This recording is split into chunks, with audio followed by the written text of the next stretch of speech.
سعد صباحكم مستمعي ومشاهدي بوير اف ام يلي عم تسمعونا عبر الموجة 103.5 من قامشلو، ويلي عم بيرافقونا عبر البث المباشر لصفحتنا على موقع الفيسبوك بوير عربي. بفقرتنا الفنية من برنامج عطر الصباح رح نستضيف الفنان الجزراوي عبود فؤاد للحديث عن نتاجه الفني الجديد والذي حمل اسم عرقسك. راح يكون الأستاذ عبود معنا عبر الهاتف. بداية نستمع لمقطع من الأغنية وبنرجع لكم.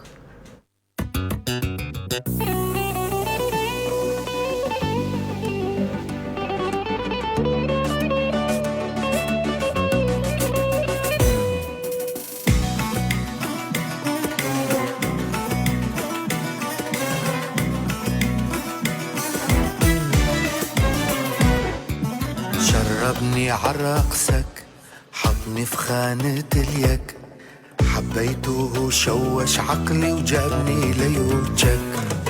شربني عرقسك، حطني في خانة اليك، حبيته شوش عقلي وجابني ليوتشك.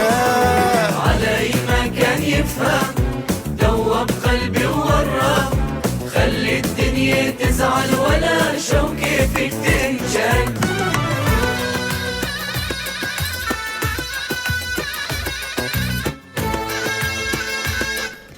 معنا هلأ عبر الهاتف من مدينة قامشلو الفنان عبود فؤاد سفير الأغنية الجزراوية. يسعد صباحك أستاذ عبود. صباحك خير وسعادة وسرور، أهلا وسهلا فيكم. يسعد صباحك. بداية مبروك صدور أغنيتك الجديدة عرقسك. شكرا يا عيني، ممنون لطفك. نعرف من حضرتك أستاذ عبود تفاصيل إنتاج الأغنية، من إمتى عم يتم التحضير إلها، لمين الكلمات ومين ملحن الأغنية؟ بالبداية حابب أشكركم على هالاستضافة الجميلة. أنتم إذاعة تحمل هوية الأرض، إذاعة تحمل هوية البلد والانتماء والناس الطيبة، وأكيد العمل الجميل معكم رح يسمعوا الآلاف من محبين التراث. عرق فيني أقول إنه هي أغنية بسيطة من السهل الممتنع، نعم، بتناسب فرح وفرداتها بتشبه هوا الأرض وثياب الأرض وأسياء. وبتعرفي حضرتك من أهداف الفن إنه يكمل للناس الفرح والسرور، والشيء اللي ينكتب ويطلع من القلب بيفوت قلوب الناس ببساطة، بيصل للقلب. أكيد. أنا قدمت لوحات غنائية كتير، يعني لأكثر من 15 ألبوم غنائي عبر 25 سنة. البدايات من مامي مامي ولا مصيف، خالي زكوف حاج عبدي، الحمي والكنة، دب عسل، حيران المدلل، نجوم الثمن زلي، مشاريع منوعة ومواضيع من قلب الواقع اليومي. صحيح. أستاذ عبود، عاشت أستاذ عبود، رح نتطرق لهالنقاط بسياق حديثنا. بداية خلينا نعرف تفاصيل الأغنية الجديدة، وأكيد هالنقاط الهامة هلأ رح نتناولها بسياق اللقاء. هلا الأغنية الجديدة عرقسك، تم الشغل عليها من تقريبا شهرين ونص. الكلمات لشاب اسمه عبود فؤاد، هو نفسه اللي غناها. والملحن مشان نحن نسمع الضحكة الحلوة. تسمع أستاذ عبود. ايه، اللحن هو التراثي فلكلوري قديم، اشتغلنا عليه، طورناه. الاستوديو الماسترينج والعمليات التنفيذ والتوزيع تمت باستوديو حكمة ميلان، معروف هو بحلب. نوجه له تحية. البرلمان محمد بكو، فنان عفرين المعروف. ايه، شو كمان في آلة تانية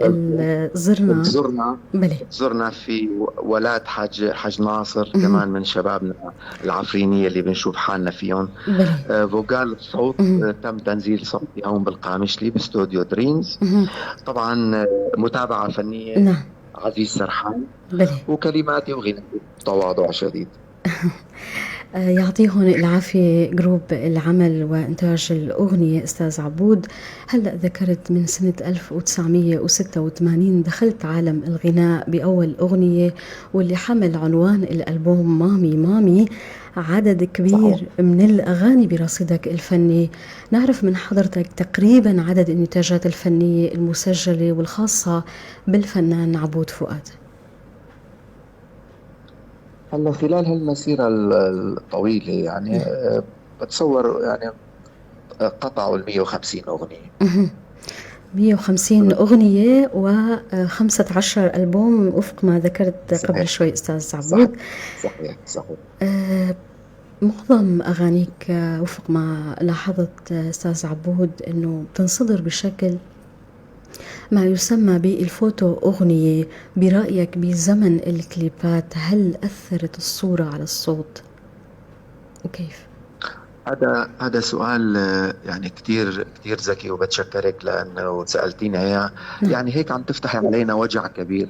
بتعرفي حضرتك نعم. ومثلكم اللي بيعرف اللي بيشتغلوا بالمجال الثقافي والفني نعم.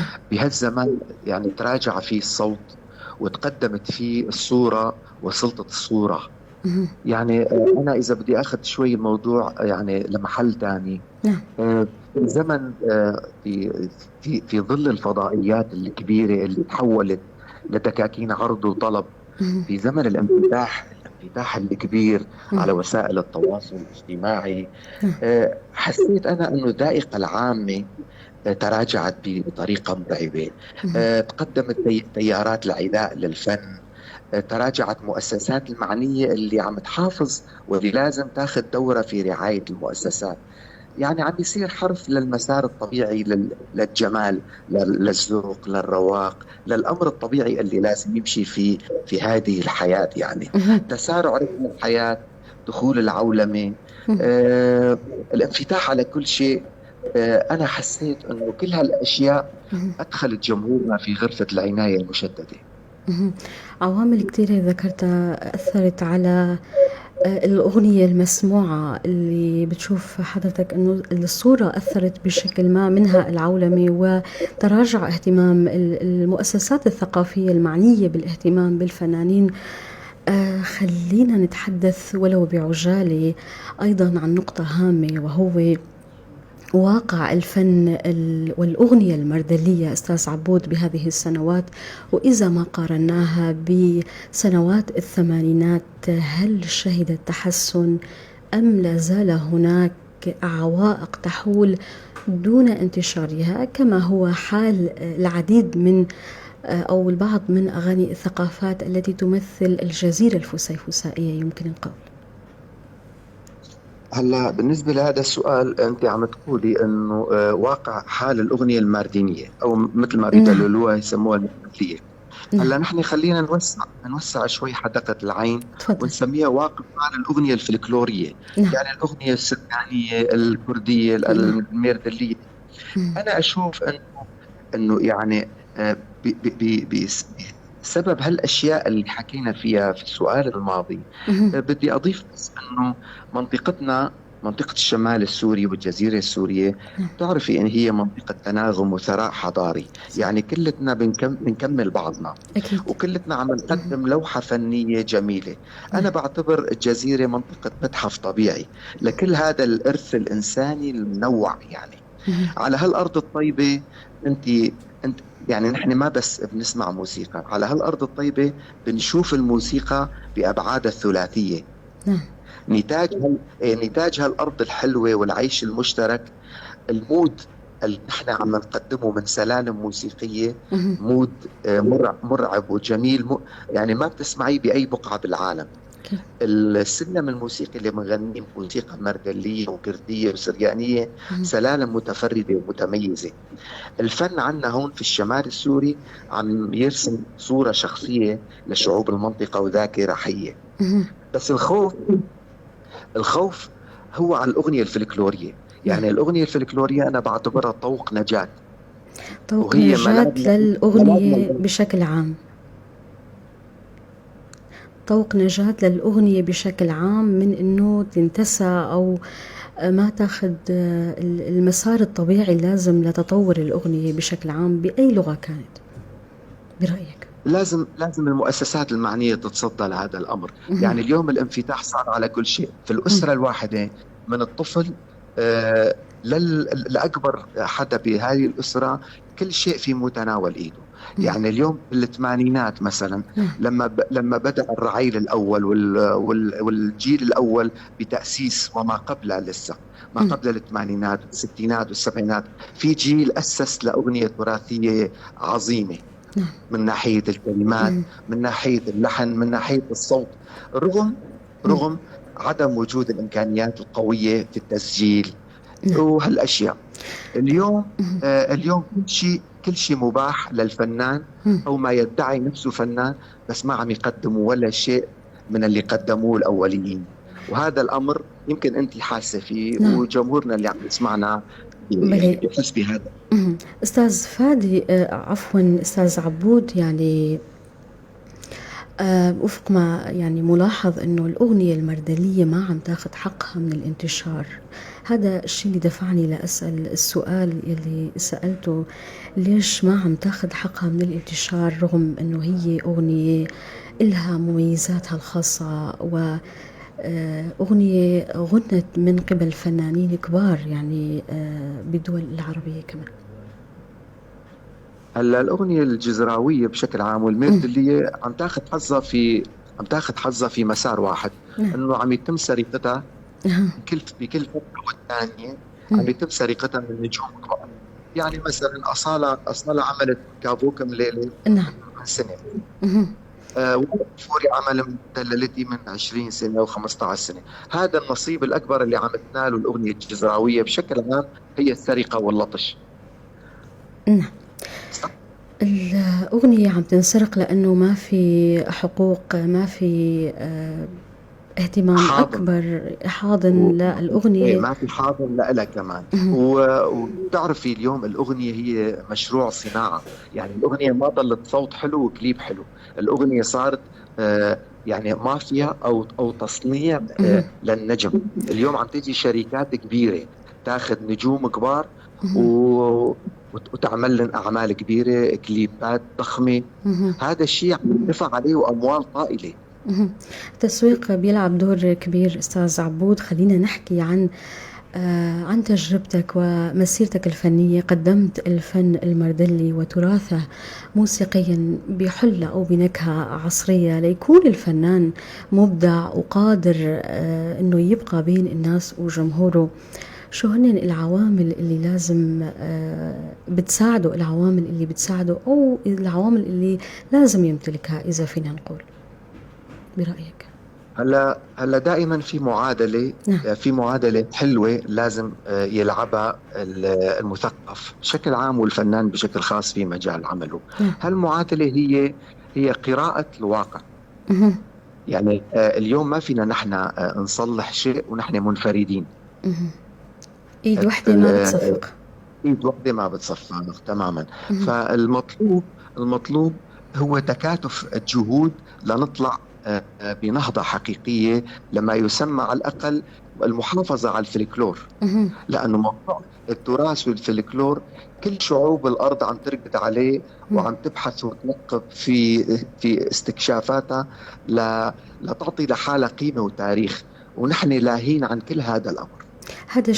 هذا الشيء مطلوب من الفنانين، انه يلتجئوا ويحموا الأغنية من خلال يعتمدوا بشكل سليم على الفلكلور الغنائي. صحيح 100%. طبعا علينا نحن المحافظة على التراث، وبنفس الوقت نروح باتجاه الحداثة، يعني باتجاه التطوير، باتجاه المودرن، لحتى تواكب مسار الأجيال ومسار الأجيال الجديدة اللي حابة تسمع اليوم هذا التراث بتوب عصري. أستاذ عبود، إذا ربطنا هالكلام بسؤالي تحديدا، هذا الشيء بيساعد الفنان إنه يضل بين جمهوره ويستمر؟ هذا الاستمرارية أهم بكتير من الشهرة. يعني كل حدا اشتغل بالوسط الفني أخذ في مكان معين اسم وشهرة. هلا هذا حلو، مم. بس الأجمل والأحلى مم. هو الاستمرارية. الاستمرارية لشو بتحتاج بالمجال الفني أستاذ عبود برأيك وخبرتك آه، الكبيرة بمجال الفن؟ الاستمرارية تحتاج لأمر كتير مهم. مم. مثلا محمد شيخو ليش خالد وهو مستمر؟ مم. ايش السبب؟ لأنه قدم في يوم من الأيام مادة تشبه هوية الأرض والانتماء. ما نعم. ممكن يجي يوم وينزل حدا محل محمد شيخو، مم. ما ممكن يجي يوم وينزل حدا محل سعيد يوسف فرضا، صح؟ صحيح. لأنه هن قدموا مادة بالعجينة الخبزة الأولى اللي مم. قدموها كانت قريبة نعم. من روح الناس، بلي. من بيئة الناس، وظلت عايشة. بلي. هلا كل تيارات الحداثة ما تسمى اليوم، مم. والآلات الغربية والتوزيع الصوتي، في عنا أشياء بالاستوديو ما حالت بأنه هذيك المرحلة انتهت من ذاكرة الناس أبدا. مم. بالعكس، كل ما عم يتقدم عمل جديد وبكليب ومصروف عليه مم. بأشياء مرعبة من الأموال، الناس عم ترجع 100 خطوة للوراء وتسمع الأصلي. أكيد الأصلي بيظل أستاذ عبود. صدر لك أيضا كتاب سيرة ذاتية بعنوان جذور في الأعالي بيتناول مسيرتكم الفنية. نعرف منك أكثر عن فحوى ومحتوى هذا الكتاب. هلا كتاب جذور في الأعالي هو باختصار سيرة ذاتية. مهم. هو خلاصة واختزال للتجربة الفنية بكل هالسنين اللي مضت. أنا قدمت بهالكتاب صورة ناطقة مهم. عن الجزيرة السورية. نعم. الجزيرة مثل ما تعرفي هي متحف حضاري فيه هذا العيش المشترك، هالعمل المضني للأجيال الأولى اللي قدمت هالفن الجميل. القارئ اللي راح يقرأ كتاب سيرة ذاتية مهم. في جذور في الأعالي ب 225 صفحة نعم. راح يشوف القامشلي بجمالها وبتاريخها. وإن شاء الله راح يصل طرفك النسخة جميلة منها. هي لازم أستاذ عبود. إن شاء الله. أنا سلطت الضوء على نعم. الأغنية الميردلية بهالكتاب، اللي هو تتمة للأغنية التراثية الشاملة بالجزيرة السورية. بتعرفي أنت الشمال السوري قدم للحضارات يعني أروع وأبدع موسيقى وأجمل سلالم. يعني أنا دائما بسمي أنه الجزيرة عم تقدم كود موسيقي يعني ما أنه موجود بكتير بقاع العالم. نعم. أنا أقصد هون أنه نحن ننتمي لبطن وحدة ولأرض وحدة اسمها سوريا، ونحن كلنا أولادها، وبفضل محبة الناس وتفاعلها اللي بالداخل السوري وبالمغتربات مهم. وصلت أكيد. هالجذور للأعالي وصار لها قامة كبيرة. أستاذ عبود، غنيت للأم، غنيت للغربة، غنيت للوطن، وغنيت للحب. كيف بينتقي الفنان عبود فؤاد ابن مجتمع ومواضيع أغانيه؟ كمان شكرا كتير على هالسؤال الحلو. هلا انتقاء الأغاني يبدأ من الكلمة. أكيد. وأنا بشبه الكاتب أو الفنان مم. الحقيقي، أنا بشبهه للرسام. الرسام أول ما يحضر قبل في أدوات الرسم، نعم. قبل ما يحضر الألوان يحضر القماشة. مهم. يجيب القماشة يشتغل عليها ويجهزها يشدها ويبلش ينزل الفكرة الموجودة براسه على هالقماشة الحلوة. مهم. والفنان هيك. نحن نبدأ بالخطوة الأولى وهي الكلام كل ما كان قريب من روح الناس ومن قلب الناس ومن وجع الناس ومن فرح الناس، الكلام يعيش مدة أطول. نحن عم نغني كل فترة ننزل أغاني جديدة وراح نضل ننزل إن الله راد يعني، بس الناس دائما طماعة تسأل على خصوصا للصوت الحلو. سعادة كلماتك، وتسأل على الأغاني اللي لسه عمرها 30 و40 سنة. مهم. الناس دائما بتشتاق للصوت الحلو لأنه بتحب الصوت الحلو والفنان المحبوب. ذكرت قبل شوي أستاذ عبود عن محبة الناس، هون بدي استفسر سؤال أو نقطة، إنه شو السر دائما ما كل ما بينذكر اسم الفنان عبود فؤاد بينعت بالفنان المحبوب؟ شو سر هالمحبة يا ترى؟ والله بدك تسألي اللي عم يحكوا. طيب. يعني هلا اللي يزرع محبة أكيد يحصد محبة، أكيد. قولا واحدا. أستاذ عبود يعني تفضل. اليوم الفنان ضروري، شكرا، اليوم الفنان ضروري يكون عنده حضور، ضروري يكون عنده كاريزما. بس الفنان اللي عنده نفسية مثلا، مهم. خلينا نحكي جزراوي، الفنان اللي عنده نفسية حامضة مثلا، إيه. وهو ما عنده أرشيف ولا عنده شيء أبدا، وبفكر حاله مثلا سوبرمان، هاي مهم. مشكلة كبيرة. يعني اليوم نحن بدنا نحترم اللي قدموه الأوليين، أكيد. وننحني لعطاء، ننحني لتاريخ، لأرشيف، هدول اللي هن رصفوا لنا الطريق. صحيح. وفي أصعب الظروف، في مهم. أصعب الظروف يعني هن اللي رصفوا الطريق. نحن ما لازم من أغنيتين وثلاثة وخمسة وعشرة وصفقوا لنا شوية جمهور نعيفن ورا ظهرنا ونقول يا أرض اشتدي ما حدا قد. خصوصا بهالزمن اللي بينقال أغنية ضاربة، كتير أيوة. هالكلام بينسمع. هاي الأغنية الضاربة، يعني الأغنية اللي عم تضرب الناس بشكل نفسي وتوجعن، مهم. بس ما عم نتعلم عنه. صحيح. أستاذ عبود كثير يعني أغاني ضاربة. تفضل. اليوم في كثير أغاني مم. ضاربة، بس مثلا نزلت من شهر أو من أسبوع أو من شهرين، بس وينها هلا بالوسط الفني؟ مهم. مثلا على مم. سبيل المثال، أنا مشان أنور ذاكرتك، مهم. مثلا أغنية يابا يابا له يابا يابا له، هاي بلي. الأغنية عمرها 40 سنة صح؟ صحيح. ولا زالت اليوم تغنى. ودائما كل ما بتسمعها بتحس انه المرة الأولى اللي عم يعني تسمعها ايش حلاوتها السبب ما انه الأغنية بتنقص. هاي مستمرة؟ الأغنية الأصيلة هيك بتضل. أستاذ عبود. ليش ليش جيراني هلا اللي عمرها اكثر من 70 80 سنة اجت من ميردين، مهم. ليش لهلا الناس عم تغنيها؟ ليش رموش عينيك الحلوين اللي جبناها بلي.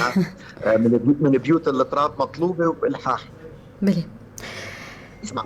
أستاذ عبود، عندك تحدثنا أنه عندك جمهور كبير من ضمن مستمعيك، أكيد الجمهور الكردي بينتظر الجمهور الكردي أغنية كردية من عبود فؤاد. يا ترى هل لديكم مشروع غناء أغنية كردية؟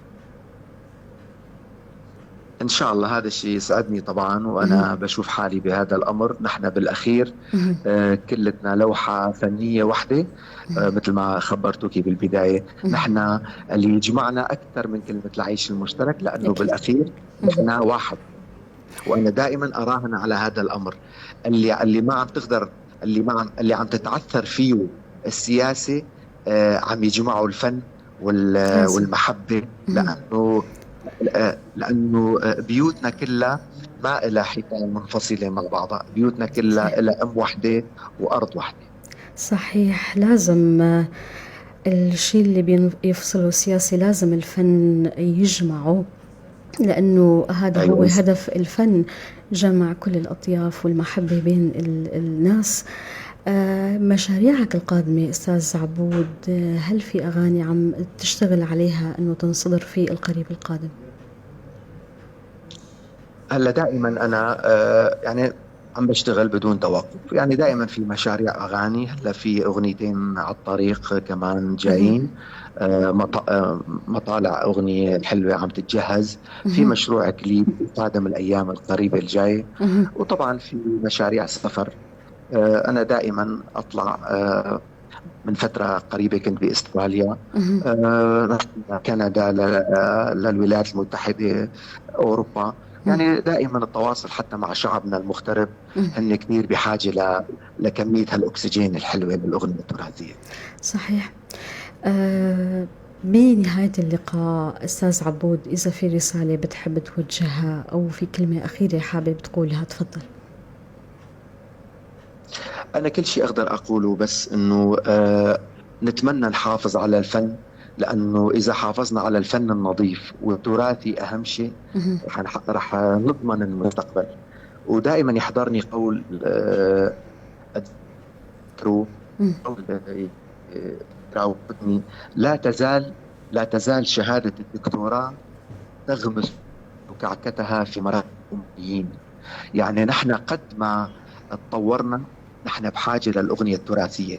الأغنية التراثية هي ملكتنا وهي طوق نجاتنا، علينا الحفاظ عليها بماء العيون. أكيد. كثير الشكر لحضرتك الفنان المحبوب سفير الأغنية الجزراوية عبود فؤاد، كنت معنا من مدينة قامشلو. مبارك صدور أغنيتك الجديدة عرقسك، وكل التوفيق لحضرتك.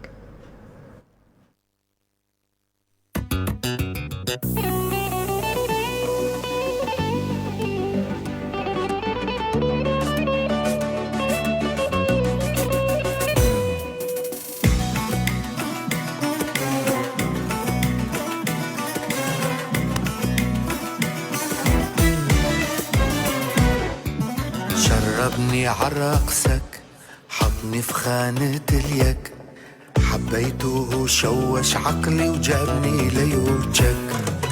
شربني عرقسك حطني في خانة اليك، حبيته شوش عقلي وجابني ليوجك. علي ما كان يفهم دوب قلبي ووراه، خلي الدنيا تزعل ولا شوكي فيك تنجن.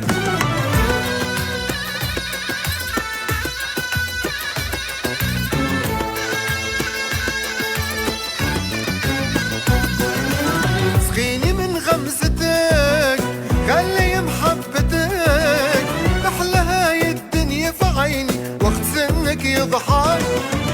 سقيني من غمزتك خلي محبتك، أحلى هاي الدنيا في عيني وقت سنك يضحك. علي ما كان يفهم دوب قلبي ووراه، خلي الدنيا تزعل ولا شوكي فيك تنجن. شربني عرقسك حطني في خانة اليك، حبيته شوش عقلي وجابني ليوجك.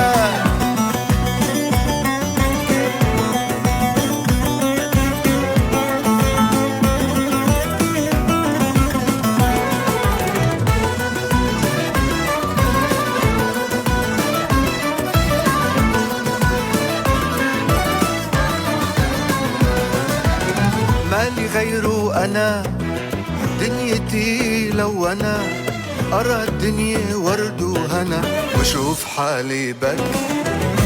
مالي غيره أنا دنيتي، لو أنا أرى الدنيا ورد وهنا وأشوف حالي بك. علي ما كان يفهم دوب قلبي ووراه، خلي الدنيا تزعل ولا شوكي فيك تنجن. شربني عرقسك حطني في خانة اليك، حبيته شوش عقلي وجابني ليوجك.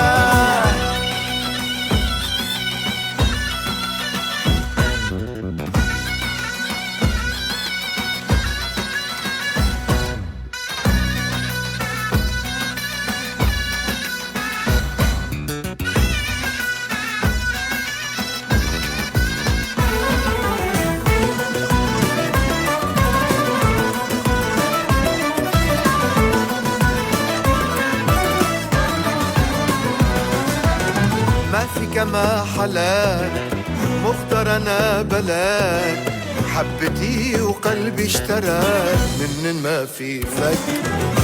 ما في كما حلاك مختار أنا بلاك، وانا قلبي اشتراك من ما في فك. علي ما كان يفهم دوب قلبي ووراه، خلي الدنيا تزعل ولا شوكي فيك تنجن. شربني عرقسك حطني في خانة اليك، حبيته شوش عقلي وجابني ليوجك.